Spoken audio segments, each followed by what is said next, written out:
자, 파트 6 금융론 한번 볼게요. 자, 금융론에서 여러분들 잊어버리기 전에 일단 먼저 하나 하고 들어갈게요. 페이지 259페이지.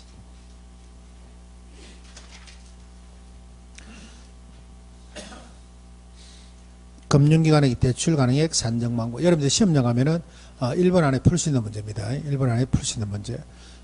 시험 출제 비중은 어떻게 됩니까? 하면은 내가 굳이 말 안 해도 옆에 보시면 아시겠죠? 굳이 말 안 해도 259페이지 봤나요? 출제 해차가 어떻게 됩니까?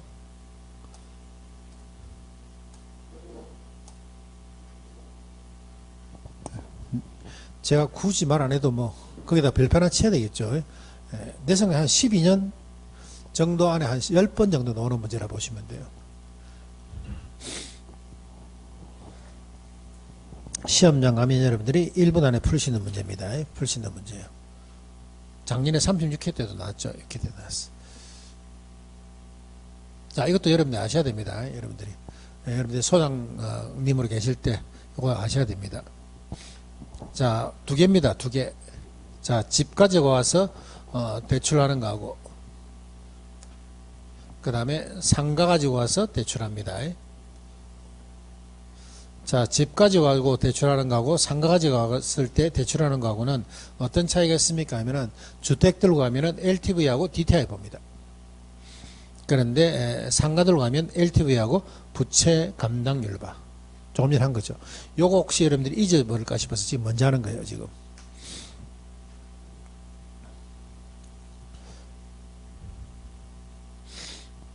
이거 왜 글자가 이래 돼 있지? 자, LTV라는 것은 뭡니까? 하면은 LTV라는 것은 대부비율, 부동산 가치에 대한 요거 부채입니다. 부채. 부동산 가치에 대한 부채입니다. 부채. 자, 예를 들어 지금 LTV가 60%라 볼게요. 60%. 자, 내 부동산이 5억짜리입니다. 5억짜리.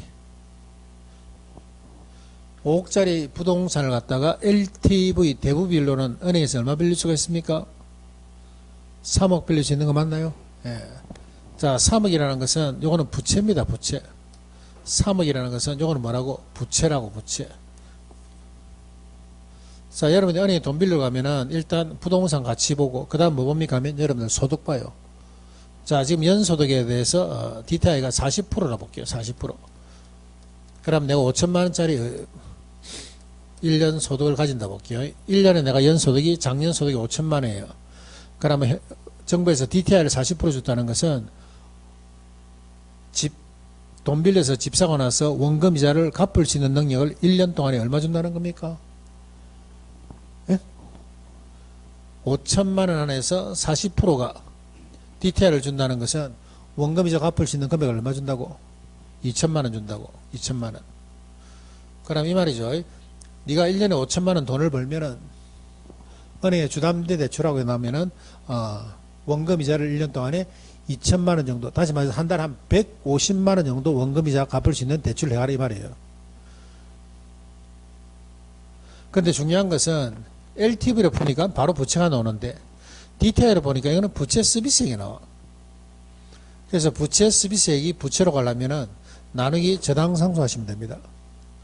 우리가 저당상수에서 여러분한테 공식 요거 하나 이야기했는데 부채 곱하기 저당상수는 부채 곱하기 저당상수는 요거는 부채 서비스액. 요거 내가 별표 치고 여러분한테 꼭 암기해두려고 그랬는데.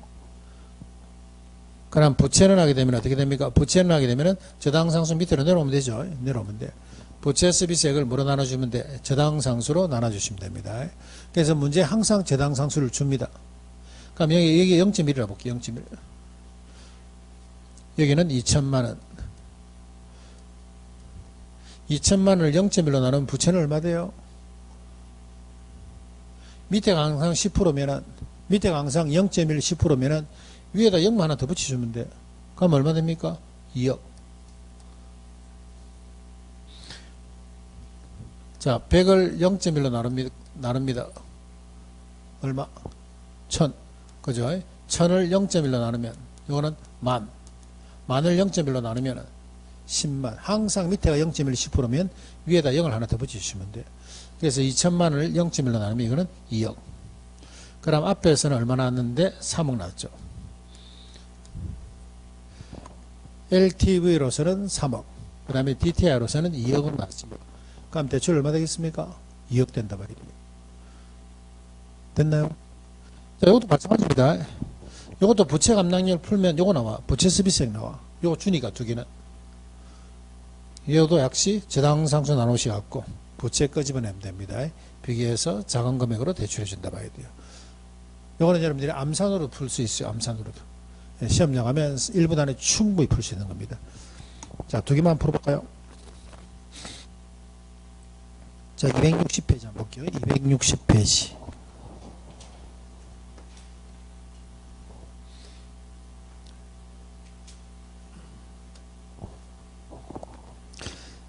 자, 260페이지에 35회 때 문제입니다. 35회.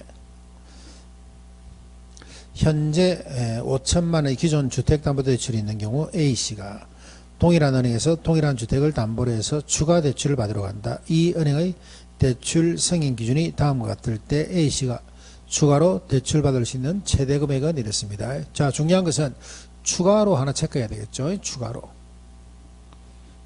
기존에 이 사람이 대출이 얼마 있다고 그랬습니까? 기존 얼마 있어요? 5천만 원. 이 사람은 주택담보로 해서 5천만 원 대출을 가지고 있어. 대출을 가지고 있으면서 추가로 대출을 받고 싶어 하는 사람이에요. 자, LTV 보니까 몇 프로? LTV 보니까 70%. DTI 몇 프로 줬습니까? 60%. 자, LTV 70%면은 이 사람은 가격이 얼마짜리예요? 부동산 가격이 얼마짜리? 5억. 70% 같으면은 LTV로는 얼마 빌릴 수 있는데? 3억 5천. 그럼 그 옆에다 여러분들이 LTV 옆에다가 3억 5천 딱 써야 돼.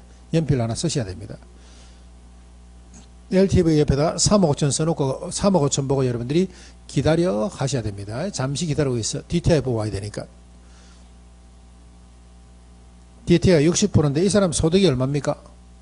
6천만 원에 60% 같으면은 원금 이자로 얼마를 쓰라고? 1년 동안에. 1년 동안에 원금 이자로 얼마를 쓰란 말이에요? 3,600만 원 쓰란 말이죠. 3,600만 원이라는 것은 부채 서비스액이야. 부채로 가기 위해서는 나누기 저당상수 0.1 나누시면 되죠. 그러면 3,600이 얼마 됩니까? 3억 6천 됩니다. 그래서 3억 6천 써놓고 자, 밑에하고 위에 비교하면 되죠. 위에 기다리고 있는 금액이 얼마인데? 3억 5천. 그럼 이건 얼마? 3억 6천. 그래갖고 답을 3억 5천 하면 큰일 나죠. 그래서 답을 3억 5천 하면 큰일 납니다. 기존 얼마 대출이 있어요? 5천만 원. 그래서 답은 얼마? 3억. 충분히 여러분들이 암산으로 될 수 있는 것들입니다. 자, 밑에 2번 문제 한번 볼게요. 자, 이번에 전빵 들어갔죠. 전빵.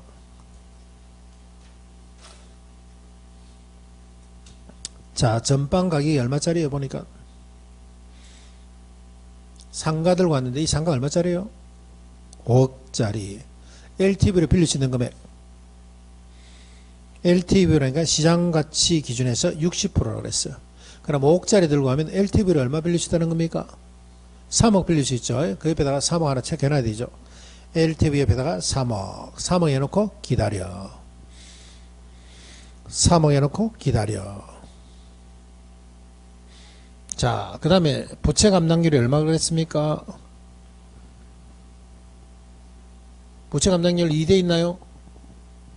순영업소득이 얼마인데? 1억. 부채 감당률이 2가 되어 있고 순영업소득이 1억 같으면 부채 서비스액 얼마?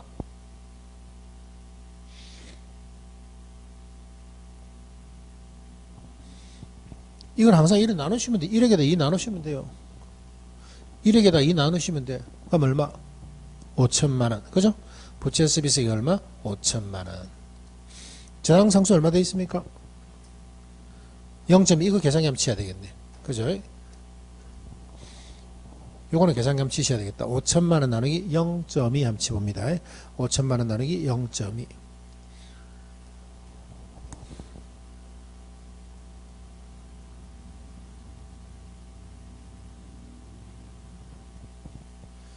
5천만 원 나누기 0.2 하니까 얼마 나와요?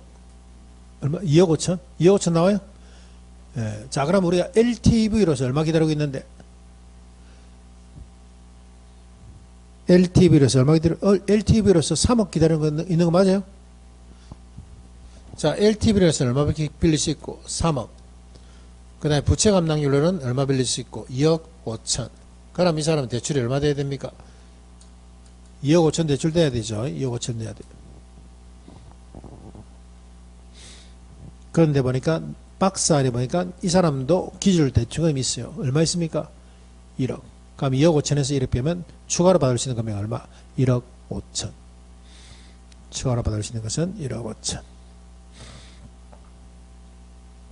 이런 건 되도록이면 여러분들이 그냥 암산으로 푸세요. 암산으로 여러분들이 LTV 얼마 딱 적어 놓고 그 다음에 DTI 푸시고 두 개 중에서 작은 금액. 아시겠죠? 근데 기존에 대출이 있으면 그만큼 빼주시면 돼. 그래서 부채 감당률이 이만큼 중요합니다. 이만큼 중요해요.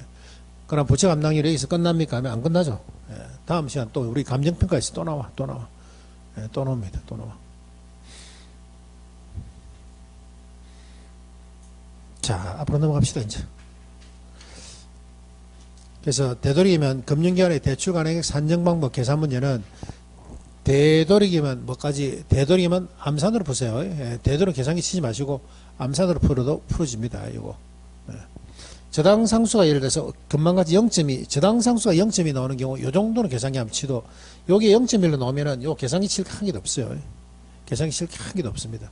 예, 암산으로 여러분들이 치는 방법 계속 연습하셔야 돼요. 자, 251페이지 금융론 한번 볼게요. 금융론.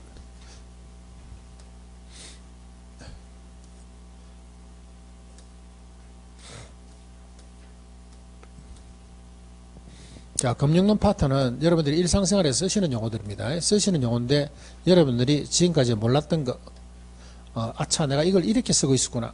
예, 그런 거 비우는 단계라 보시면 돼요. 그런 거. 여러분들이 몰랐던 것을 시중에서는 여러분들이 쓰고 있는 어떤 용어들이 이거는 잘못된 거구나 하는 그런 것을 갖다 느낄 수 있는 기회라 보시면 돼요. 자, 구성이 어떻게 되어 있는가 한번 볼까요? 자, 구성은 지분금융, 부채금융, 매장행금융. 요거는 종류만 여러분들이 기억하시면 되고, 뭐 고정이절, 변동이절 여러분들 아시는 것들. 그 다음에 원금균 등, 원리금융 등, 최정식 사항, 저것도 여러분들이 아시는 것들. 그 다음에 한국주택금융공사 본사는 부산에 있습니다. 문현동에 있고, 한국주택금융공사에서 하는 일 중에 4가지. 한국주택금융공사는 첫 번째 보금자리론, 신혼부부 위주의 보금자리론, 저금리 대출에 장기 대출해주고, 그 다음에 보정서주입니다. 개인이나 사업자, 시행사, 시공사한테 보정서주고, 그 다음에 주택연금 보정서주고, MBS 정권 발행해요. 4가지. 그 중에서 우리가 할 것은 주택연금하고 MBS 정권, 요거. 그 다음에 투자 동원 방법이죠. PF. 요즘 뭐 말도 많고 탈도 많은 PF. 요거 비우고 리츠. 리츠는 배당주입니다. 주로 이거는 배당주예요. 리츠도 조금씩 여러분들이 사모시면은 나이 드시면은 배당을 조금 이렇게 받게 돼요. 이런 것들 비우는 과정이라 보셔야 돼요. 그래서 우리가 투자론 파트의 3대 핵심은 어디 있습니까? 하면 요거죠, 요거.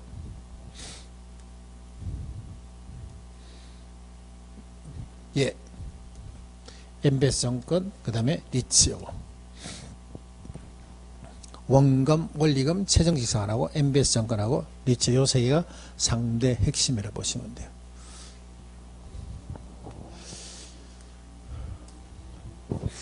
자, 요거는 여러분들 그냥 단순하게 외우시면 돼요. 페이지 251페이지.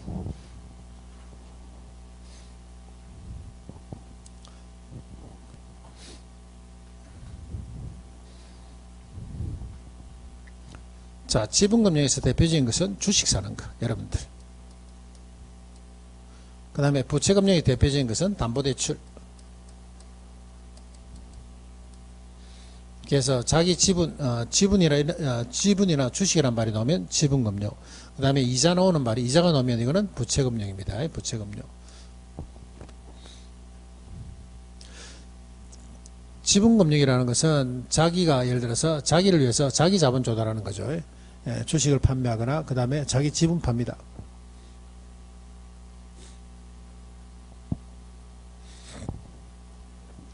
그래서 이거는 결론적으로 다 책임을 누가 져야 돼요? 여러분들 주식 샀는데 요즘 같은 뭐 주식 많이 올라가니까 뭐 좋지만은 좀 이렇게 예를 들어서 폭락하게 되면 다 책임 누가 져야 돼요? 누가 져야 됩니까? 본인 투자자가 다 져야 돼요. 그게 지분금융입니다. 뭐 신디게이트, 조인트벤처, 리츠, 그 다음에 정자, 펀드 이런 것들. 그 다음에 부채금융은 요건 돈 빌려주고 이자 발생하는 것들. 돈 빌려주고 이자 발생하는 거. 그 다음에 메자닌 금융은 요거는 지방에 잘 안 와요. 지방에 오더라도 여러분들이 좀 만나기 힘든 거예요. 근데 뉴스 같은 거 잘 듣고 있으면은 우리나라 권력기관들이 쓰는 용어 중에 보면 여기 많이 나와. 옛날에 뭐 조국 마누라 정경심 PC에 메자닌 금융에 뭐가 나오더라 이런 거. 쌍방울 회장이 전환사채를 발행해서 하는 것들이 전부 다 뭡니까? 메자닌 금융이에요. 요거는 메잔이란 말이 이게 중간층입니다. 중간층. 그래서 경기가 좋을 때, 실물 경기가 좋을 때는 지분 스타일로 가다가 경기 좀 떨어지면 채권으로 바뀌는 형태예요. 그래서 혹시나 여러분들이 돈을 들고 자산운용사에 투자로 갈 때 이거 한번 물어보시면은 저 사람이 뭔가 좀 알고 왔구나. 그런 걸 갖다 여러분들이 한테 아마 심어줄 거야. 자, 종류 기억할게요. 지분금융. 거기에 앞에 5자 그냥 글자만 기억합시다. 글자만. 여기에 따니까 신조리 정펀 나오죠. 신조리. 그 다음에 정펀. 신디게이트, 조인트벤처, 리츠, 정자, 펀드. 하게 되면 신조리 정펀 나옵니다. 신조리 정펀, 신조리 정펀. 여기도 좋죠. 지분금융 5개, 신조리 정펀. 신디게이트, 조인트벤처 저런 거 몰라도 그냥 신조리 정펀만 기억하시면 돼. 신조리 정펀만. 수업 시간에 다 나옵니다. 저런 것들 다 나와요. 나중에 알게 됩니다. 지금 알 필요 없고. 신조리 정펀, 신조리 정펀. 부채금융 외우지 마시고 메자닌 금융에 3개만 기억할게요. 신주 인수급부 사채, 전환사채, 후순위 대출. 신주 인수급부 사채, 전환사채, 후순위 대출.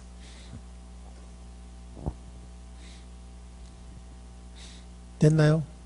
지분금융 어떻게 하자고요? 지분금융은 신조리 정펀, 신조리 정펀, 신조리 정펀. 자, 이건 나중에 여러분들이 외워야 되니까 넘어갑시다.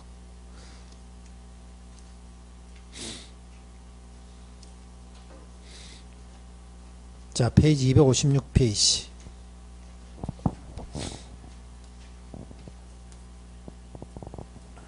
자, 역시 다 아시는 거 한번 체크하고 넘어갑니다. 자, 은행에 여러분들이 주담대 대출하게 되면은 보통 우리나라는 한 7, 80%가 변동금리입니다. 그래서 그걸 갖다 우리는 변동이자율을 하고 그 다음에 고정금리를 고정이자율을 한다 볼게요. 초기에는 이자율이 어느 쪽이 높아요? 고정금리가 높습니까? 변동금리가 높아요? 처음에 여러분들 대출 실행할 때 고정금리가 대체적으로 높습니다. 그렇다 해서 100% 고정금리가 높은 건 아니고 그냥 보증금리가 대체적으로 높다 보시면 돼요. 자, 왜 높아지는가 한번 볼게요. 자, 우리가 예를 들어서 고정금리가 5%입니다. 5%. 변동금리는 4%라 볼게요. 그럼 이 5% 안에 뭐가 들어있는가 보니까 은행들이 가져가야 될 실질이자율 3%하고 그 다음에 예상된 인플레이션을 한 2% 잡아놓습니다. 물가 상승률 한 2%를 미리 잡아놔. 그런데 변동금리에서는 은행이 가져가야 될 3% 수익에다가 예상된 인플레이션을 갖다가 여기보다는 작게 1%밖에 안 잡아놔요. 그래서 이게 4%가 됩니다. 근데 지금까지 인플레이션이 예를 들어서 3% 발생했다 볼게요. 3%. 자기가 예상했던 것보다 높아졌어. 자, 그러면 예상 인플레이션보다 실질 인플레이션이 높아지면은 이거는 고정금리 상태에서는 누가 대출자 은행이 손해가 봐. 자, 여기 3%로 올리지고 얘는 못 움직이거든. 그렇기 때문에 자기가 실질 이자율이 여기 1% 떨어진다 봐야 돼. 이게 고정금리입니다. 그러면 고정금리 상태에서 예상 인플레이션보다 물가 상승률이 더 올라갈 때는 이때는 누가 손해보고 대출자 은행은 손해보고 차입자는 어떻다? 이익이라 봐야 돼요. 자, 그 다음에 변동이자율 같은 경우에는 자, 예상 인플레이션보다 실질 물가 상승률이 3% 됐다면은 은행들이 가져가야 될 요거는 안 바뀝니다. 뭐가 바뀌어? 우리한테 부담을 주죠. 이 인플레이션이 바로 누구한테 와? 우리한테 오는 게 이게 변동금리입니다. 변동이자율. 그래서 우리가 변동금리라는 것은 저번 주에도 배웠지만 은행들이 자기가 받아야 될 이런 위험 부담 부분을 누구한테? 차입자한테 넘기는 거예요. 이게 변동금리입니다. 이해되세요? 그래서 변동금리 상태에서는 예상 인플레이션보다 실질 인플레이션이 높아지면 이때는 누가? 차입자가 손해라 봐야 됩니다. 고정금리에서는 누가 손해보고? 고정금리에서는 대출자 은행이 손해라 봐야 되고. 됐나요? 자, 그럼 이것도 한번 볼까요? 자, 내가 예를 들어서 초기 이자를 8%로 빌리다 볼게요. 근데 시장이 보니까 이자율이 3%로 내렸어. 엄청 많이 떨어졌어. 그럼 우리는 뭐 해야 됩니까? 조기상환합니다. 조기상환. 이걸 갖다가 은행 입장에서는 위험이라 그래요. 그 다음에 예를 들어서 13% 상승하는 경우는, 이런 경우는 그대로 유지한다 봐야 됩니다. 다 아시는 것들. 은행에서는 위험이 두 개 있습니다. 은행에서는 위험이, 대출자에서는 은행은 위험이 두 개 있다 봐야 돼요. 조기상환 위험, 요거하고 채무 불이행률. 그래서 조기상환 요거 위험 때문에 여러분들하고 약정 계약할 때 조기상환 수수료 약정 계약합니다. 3년 이전에 조기상환하게 되면 일정 금액을 갖다가 수수료로 지불하시오 돼 있어. 그 다음에 채무불이행 때문에 뭐 잡아놓습니까? 저당권 잡아놓습니다. 저당권 잡아놓는다 봐야 돼요. 자, 그 다음에 변동이자율은 어떻게 구성되는가 한번 볼까요? 변동이자율은 기준금리 플러스 가상금리. 기준금리라는 게 뭡니까 하면 내가 은행에다 돈 빌리러 가면 은행도 돈이 무한정 있는 게 아니에요. 뭐 한국은행처럼 돈이 막 쏟아나는 데 아니야. 적어도 돈이 없죠. 그럼 적어도 가서 돈을 빌려와야 돼. 자기네들끼리 자본을 갖다가 조달하는 그 지수를 갖다 우리는 뭐라 그래요? 기준금리라 그럽니다. 자기들끼리 돈 빌려갖고 거기다 플러스 뭐 붙여갖고 마진 붙여갖고 가상금리 이게 마진이죠. 이게 마진이야. 그래서 우리한테 이자율을 준다고요. 이게 지금 마진이라니까. 여러분들이 이야기하면 내가 예를 들어서 우리 엄마한테 돈을 빌려가지고 다른 사람한테 돈 놀이하는 거나 똑같아 봐야 돼요. 그게 변동금리입니다. 변동금리. 그래서 기준금리가 올라갔다 내려갔다 하는 것은 이러한 어떤 자기네들끼리 돈 빌리는 그 금리가 어떻다? 올라갔다 봐야 돼요. 그래서 여기 올라가게 되면은 여기 올라가면 여기 따라 올라갑니다. 이건 안 바뀌어. 가상금리는 안 깎죠. 안 깎아. 그래서 가상금리라는 것은 이거는 대출자하고 계약자 간에 원래는 고정이죠. 교과서적으로 말할 때는 고정이야. 근데 은행 가면 고정 아니야 이거. 은행 가면 고정 아니죠. 뭐 예금을 뭐 해라 뭐 해라 뭐 이체를 한 달에 몇 건 해라 뭐 엄청 많아요. 까다로워. 그래서 우리가 기준금리 금리는 보통 이제 CD금리를 쓰긴 썼는데 지금은 이제 코픽스 금리를 쓰죠. 이게 시중은행 우리 9개 정도의 어떤 시중은행 자기들끼리 자본 조달하는 지수를 보셔야 됩니다. 그렇기 때문에 이러한 어떤 금리 주기는 어떨수록 짧을수록 좋죠. 짧을수록 대출자는 차입자한테 위험을 더 증가한다 보시면 됩니다. 이게 변동이자율입니다. 교과서 한번 볼까요? 자, 256페이지 보시면은 고정이자율이죠. 고정이자율. 이번에 구성을 보니까 초기 대출금리는 고정이자율이 변동이자율보다 일반적으로 높다. 자, 예상치 못한 인플레이션이 발생할 경우에 명목이자율이라는 게 이게 보통 금리입니다. 여러분들이 생각하는 금리라 보시면 돼요. 그래서 고정금리에서는 명목이자율은 불변. 그런데 은행들이 가져가야 될 실질이자율은 하락하겠죠. 그래서 대출자는 손해가 되고 차입자는 이득이 된다. 박스 안에 시장이자율이 상승하는 경우에는 이때는 차입자는 유지, 시장이자율이 하락하는 경우는 이때는 조기상환이죠. 조기상환에서 재융자. 그 다음에 변동이자율 구성, 기업, 초기 대출금리는 변동이자율이 고정이자율보다는 일반적으로 낮다. 변동이자율이 고정이자율보다는 일반적으로 낮고 예상치 못한 인플레가 발생하면 이때는 명목이자율, 여러분들이 내는 금리죠. 이건 어떻게? 상승. 그런데 은행들이 가져가야 될 실질이자율은 불변. 그래서 변동금리에서는 대출자 은행은 보호가 되고 차입자는 손해가 됩니다. 그래 보시면 되고. 자, 밑에 박스에 보니까 기준금리 돼 있죠. 기준금리 보니까 이때는 기준금리는 코픽스 금리입니다. 변동이자율은 기준금리 플러스 가상금리. 자, 넘어가고 가볼까요? 자, 3번의 특징에 보니까 기억, 변동이자율 제도는 변동금리는 누가? 대출자가 좋아합니다. 대출자가 좋아한다 봐야 되고. 그 다음에 이 안에 이자율 조정기구가 어떨수록 짧을수록 대출자가 차입자에게 위험을 신속하게 증가하기 때문에 대출자한테 유리하고 그 다음에 차입자에게는 불리하다 보시면 됩니다. 그 정도. 그 다음 미합에 보니까 금리 상한 변동금리라는 게 있죠. 금리 상한 변동금리는 변동금리긴 한데 차입자 위험 부담을 줄여가지고 차입자 위험 부담을 줄여가지고 사정에 이렇게 약정을 해놓는 약정을 해놓는다 보시면 돼요. 요게 금리 상한 변동금리입니다. 뭐 그 정도 보시면 되겠고, 자 넘어가 볼까요? 자 261페이지 한번 볼게요. 261페이지.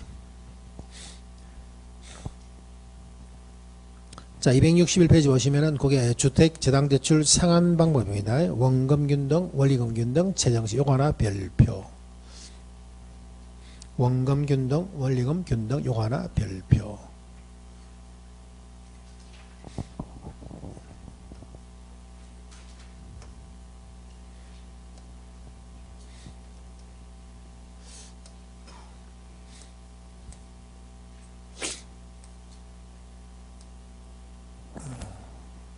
자, 요거죠. 여러분들이 동갑화 나가는 겁니다. 원금균등 상한 방식, 원리금균등 상한 방식, 최정식 상한 방식. 계산 문제가 뭐 2년 걸로 한 번씩 나오긴 하지만은 뭐 계산 문제는 여러분들이 손 안 대셔도 됩니다. 계산 문제는 아까 우리가 했던 거 있죠. 그런 거 여러분들이 푸시면 되고. 요거는 푼다 하더라도 시간이 많이 걸리기 때문에 계산 문제는 웬만한 관심 없으면 그냥 계산 문제는 요거는 점프하자. 이론만 가져가자. 이론만. 자, 원금, 원리금, 최정식 하나 볼게요. 원금균등 상한 방식이라는 것은 이런 겁니다. 이런 거. 내가 예를 들어서 1억을 빌렸어. 10개월 빌리면 원금을 1000만원씩.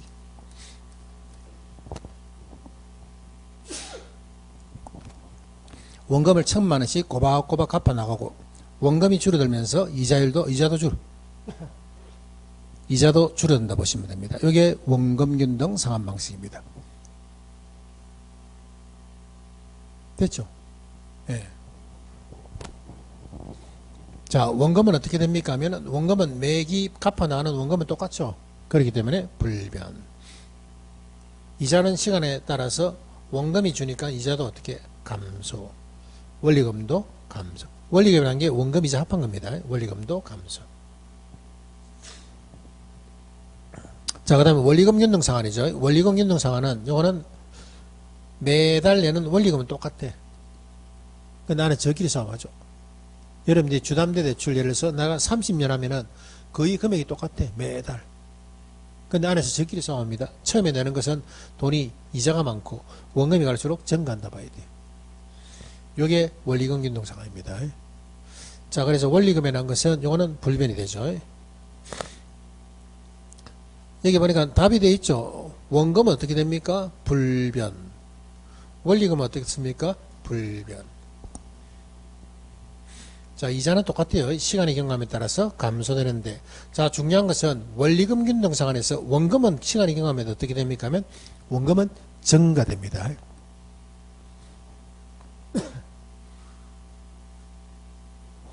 시간의 경감에 따라서 원금은 증가돼요. 이거 시험에서 참 자주 나옵니다. 원금 증가되는 거. 자, 최정식 상한이라는 것은 요거는 뭡니까 하면은 요거는 40대 되면 못 빌리고 30대까지만 빌릴 수가 있어요. 그래서 미래에 예를 들어서 소득이 증가가 예상되는 젊은 저소득층이죠. 미래 소득이 증가가 예상되는 젊은 저소득층. 그래서 처음에는 이자도 다 안 내. 그래서 이자도 다 안 내다가 한 3년 지나면은 이때 이제 중도 상한 수술이 없는 시점 되면은 집을 이제 처분하는 거예요. 이때 집을 처분 안 하게 되면은 뒤에 부담이 너무 커. 이자가 가장 높기 때문에. 그래서 상한 초기에는 우리가 부의 상한이라고 그러죠. 지불액이 이자를 못 미칩니다. 대출자 입장에서, 은행 입장에서는 제일 위험하고 금리도 제일 크다 봐야 돼요. 그래서 여러분들이 그냥 대충 분위기만 파악하시면 됩니다. 나이가 제일 많은 층이 어느 쪽이겠어요? 나이가 제일 많은 쪽. 나이와 소득이 제일 많은 쪽은 1, 2, 3번 어느 쪽? 요거 1번, 요거 2번, 3번. 나이와 소득이 제일 많은 쪽. 그죠? 여기가 중장년층. 일로 가서 젊어진다 봐야 돼. 은행이 제일 좋아하는 건 어느 쪽이겠습니까? 은행이 제일 좋아하는 쪽. 은행이 제일 좋아하는 쪽은 어느 게겠어요? 얘가 만기 끝나면은 제일 좋지. 이자도 많고. 근데 이거는 중간에 사고가 많아. 은행 입장에서 위험부담이 제일 크다 봐야 돼. 은행이 제일 좋아하는 것은 이거죠, 이거. 원금 균등사고. 원금이 빨리 해소되기 때문에. 예. 그렇기 때문에 보통 DTI도 여기 제일 많다 봐요. DTI라는 것은 소득 대비죠. 예, 소득이 많기 때문에 여기가 DTI도 많다 봐야 돼요. 됐나요? 자, 예를 들어서 그러면은 전체 그 만기가 다 끝나다 볼게요. 전체 만기가 다 끝났을 때 이때 들어온 원금이자 원리금 총수익 금액은 어느 쪽이 제일 많겠어요? 전체 만기가 다 끝나면 1, 2, 3번 어느 쪽? 3번 여가 제일 많겠죠. 예, 그래서 우리가 전체 누적 금액이 많은 순서하게 되면 최정식, 원리금, 원금. 그 다음에 상한 기간이 빠른 순서하게 되면은 원금, 원리금, 최정식. 자, 중도상환합니다. 잘랐을 때, 중도상환했을 때 뒤에 남아있는 잔금 비율이 많은 순서. 중도상환했을 때 뒤에 남은 잔금 비율이 많은 순서는 어떻게 되겠습니까? 최정식, 원리금, 원금 이런 식. 자, 그 다음에 초기에 상환되는 금액이 큰 순서하면 초기에 상환되는 금액이 큰 순서하면 어떻게 되겠어요? 원금, 원리금, 최정식. 이해되세요? 그래서 이거는 이론상에서 문제가 나오게 되면은 요 밑에 게 나오든지 안 그러면 세 개 비교하는 거 나와. 초기에 상환되는 금액이 큰 순서하게 되면 원금, 원리금, 최정식. 만기가 끝났을 때 전체 누직된 원리금이 많은 순서하면 최정식, 원리금, 원금 이런 식으로. 중도 상환했을 때 남아있는 잔금 비율이 많은 순서하게 되면 최정식, 원리금, 원금 이런 식으로. 상환 기간이 짧은 순서하게 되면 원금, 원리금, 최정식 이런 식으로. 그래서 대충 머릿속에 이런 감을 갖고 있으면 돼. 감. 원금균등상이라는 것은 원금을 갚아나기 때문에 중장년층, 나이가 조금 있으면서 소득이 가장 많은 사람이 쓰는 것이다. 그렇기 때문에 은행이 제일 좋아하는 것이다. 그 다음에 최정식 상환이라는 것은 소득이 가장 없는 사람이야. 젊은 층이면서도 젊은 저소득층이죠. 미래에 소득이 증가할 거라고 예상이 돼서 빌리는 주는데 중간에 사고가 많죠. 뭐 사원으로 입사해갖고 뭐 이래갖고 대리 하다가 만년 대리만 되고 나중에 퇴사해버립니다. 그럼 은행에서 돈 받을 길이 없잖아. 예, 그런 사고가 많이 생기기 때문에 이자도 가장 높고 그 다음에 가장 위험한 게 최정식이라고 봐야 돼요.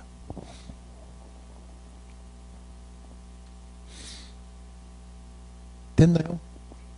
자, 그러면 요거 두 개만 물어볼게요. 원금과 원리금 봤을 때 요 두 개만.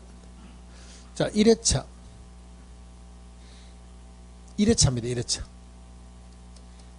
1회차 원리금 어느 쪽이 많겠습니까? 원리금. 원금이자. 1회차 원금균등과 원리금균등에서는 1회차 원금이자는 어느 쪽이 많겠어요? 원금이 많겠죠. 여기 아무래도 많겠지 뭐. 근데 이자는 어느 쪽이 많겠어요? 이자. 1회차 이자. 1회차 이자. 1회차 이자는 똑같습니다. 1회차 이자라는 것은 남아있는 잔고 곱하기 이자율이기 때문에 1회차는 똑같아. 같은 3호로 출발하기 때문에 1회차는 똑같습니다. 이자는 똑같아. 그런데 원리금은 원금균등 상환이 많다 봐야 돼요. 자, 교과서 한번 볼까요?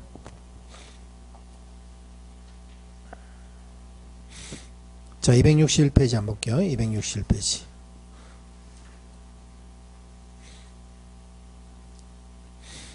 자, 거기에 261페이지 양가로 1번. 뭐 크게 외울 거 없고 한번 쭉 읽어보면 됩니다. 동그라미 1번.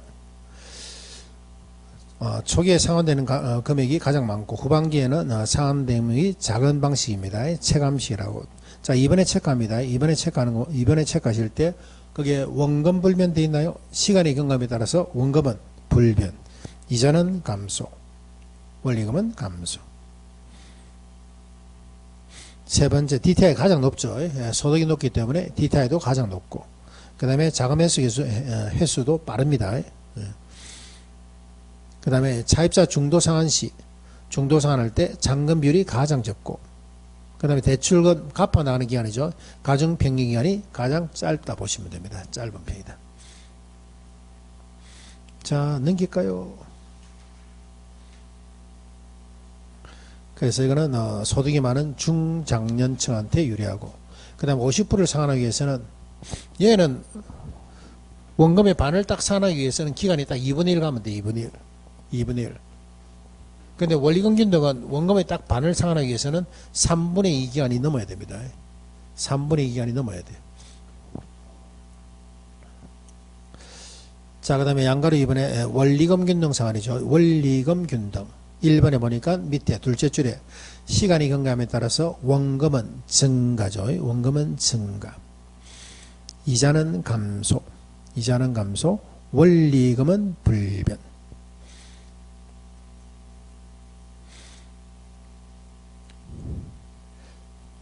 자, 그 다음에 동그라미 3번에 보니까 대출금 50%를 상환하기 위해서는 상환기간의 3분의 2 정도가 경과해야 됩니다.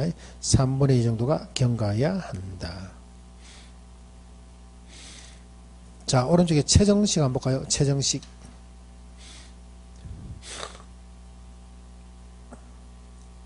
자, 동그라미 2번. 미래 소득 증가가 예상되는 미래 동그라미 치시고 젊은 저소득층에게 유리한 방법, 그 다음에 주택 보유기간이 짧은, 미래 젊은 짧은 이렇게 체크하면 되겠죠. 미래 소득이 증가될 거라고 예상되는 젊은 저소득층, 그리고 주택 보유기간이 짧은 차입자입니다. 차입자. 그 다음에 동그라미 3번에 거기 보니까 부의 상환이란 말 보이세요? 예, 부의 상환.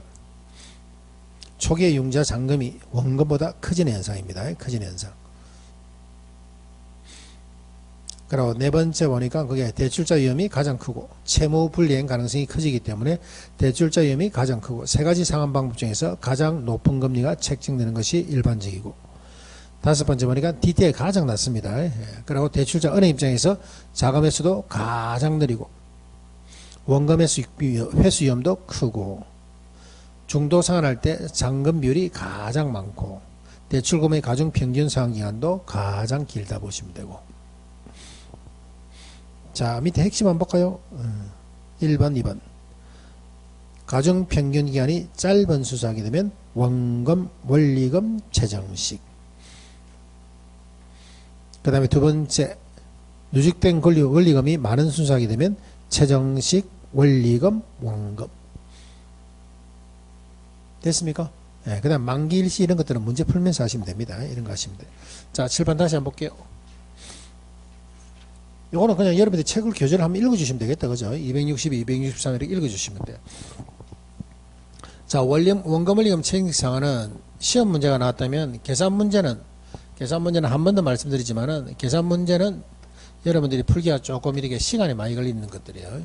그래서 특히 이제 계산 잘 푸시는 분들이 조심해야 될 게, 우리가 계산 문제가 보통 한 10문제 정도가 출제가 됩니다. 그죠? 그럼 이 안에 한 4, 5개, 한 4개 정도는 출제자가 풀지 말라고 던지는 거예요. 여기 누가 걸립니까? 여기 누가 걸려요?